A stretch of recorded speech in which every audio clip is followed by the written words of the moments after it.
Salut à tous, on se retrouve pour une nouvelle vidéo présentation manga et pour cette fois on va parler d'art, principalement de dessin avec Genkaku Picasso. Le seinen d'Osamaru Furuya a été publié chez les éditions Shueisha de 2009 à 2010 pour un total de 3 tomes.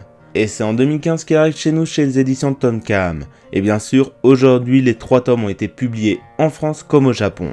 Ce manga tranche de vie fantastique nous propose de suivre Akari Amura alias Picasso, un jeune lycéen.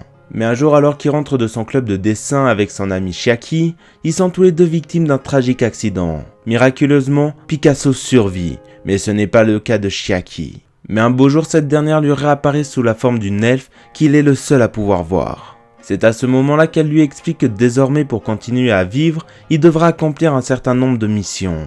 Et pour cela, Picasso s'est vu attribuer de mystérieux pouvoirs. En ce qui concerne l'univers, il est réaliste car le manga se déroule à Tokyo, mais je reconnais qu'il y a un petit truc qui me gêne. On retrouve vraiment pas l'univers, on va dire, d'une grande ville comme Tokyo.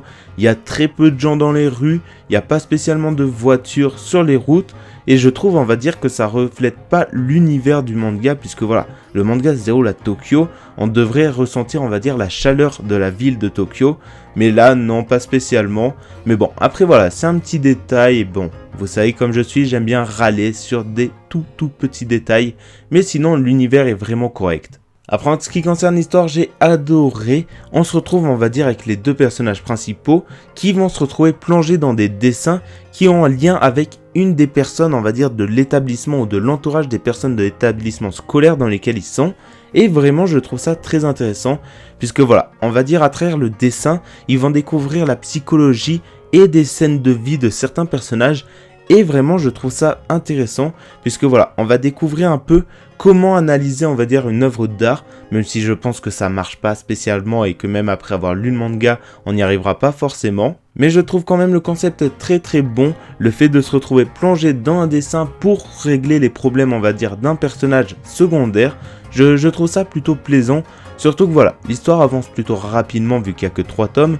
Et que le dénouement, je m'y attendais vraiment pas à cette scène, est vraiment très bonne histoire. Après en ce qui concerne les personnages, je parlerai quasiment que de Amura, donc de Picasso, car voilà, le personnage de Chiaki qui a une importance énorme dans le manga, puisqu'on va dire elle va accompagner tout au long de l'aventure le personnage principal, elle est trop mise au second plomb, on ne sait quasiment rien d'elle, et je trouve ça en fait dommage, car elle a vraiment une importance dans le manga, que ce soit au début, mais aussi dans la révélation finale, et je trouve ça dommage qu'elle soit pas plus recherchée, un peu plus poussée, et voilà, vraiment dommage que Chiaki ne soit pas plus mis en avant, et qu'on n'en sache pas plus sur elle.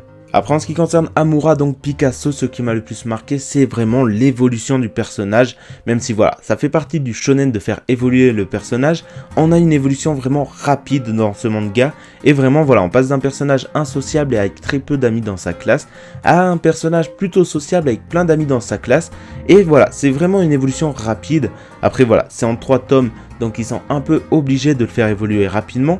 Mais je pense qu'en plus de tomes, ça aurait moins bien marché, on va dire. Puisque voilà, il devient sociable par le dessin et vraiment c'est très intéressant sur ce point-là. Après, pour quand même mettre un bémol sur le personnage d'Amura, je trouve qu'on le connaît pas assez personnellement, on ne sait pas trop ce qu'il aime, à part voilà, le dessin, il y a une série donc animée qu'il aime bien et qu'il est fan de Michel-Ange, d'où son surnom de Picasso.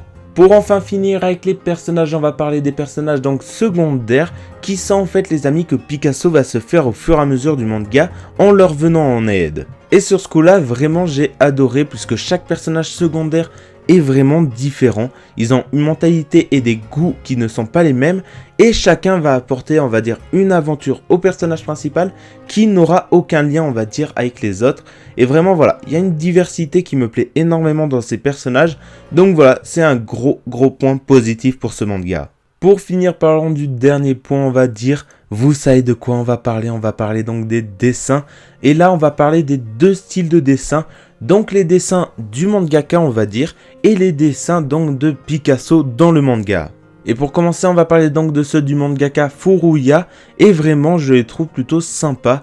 Ils sont pas mal classiques on va dire, mais avec beaucoup de détails et beaucoup de nuances de noir, ce qui fait que voilà, il y a des reliefs qui sont très bien mis en avant, mais les dessins qui m'intéressent le plus de vous parler, ce sont ceux que réalise Picasso dans le manga. Et sur ce coup là, je sais pas si c'est une volonté de Furuya, mais les dessins de Picasso dans le manga, je les trouve totalement en désaccord avec ce que fait le mangaka dans le reste du manga, et vraiment ça m'a surpris, limite choqué, car voilà, il y a une telle différence que ça m'a vraiment surpris de voir, on va dire, des dessins différents, puisque voilà, il aurait pu se contenter, on va dire, de garder la même patte graphique, mais là, sur ce coup-là, il a voulu changer, avec des dessins donc vraiment plus sombres, avec énormément de jeux de lumière, et des différences de couleur de noir, ce qui fait que les reliefs des personnages sont mis en avant de façon magnifique et qu'il y a énormément de jeux d'ombre. Mais bien sûr ce n'est pas tout, il y a énormément de détails sur les dessins de Picasso, même si voilà, dans le manga il y en a énormément,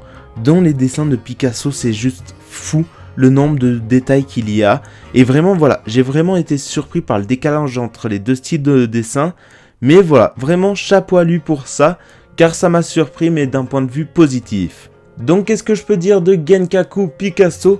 C'est un très bon manga, on va dire, du fait qu'il soit notamment court, puisque sur une histoire on va dire plus longue, je pense que ça aurait tourné un peu en rond et que ça aurait été plutôt désagréable à lire.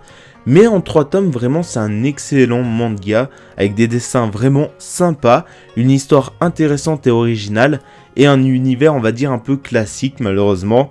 Après voilà, tous les mangas ne peuvent pas se dérouler dans un univers totalement féerique et extraordinaire.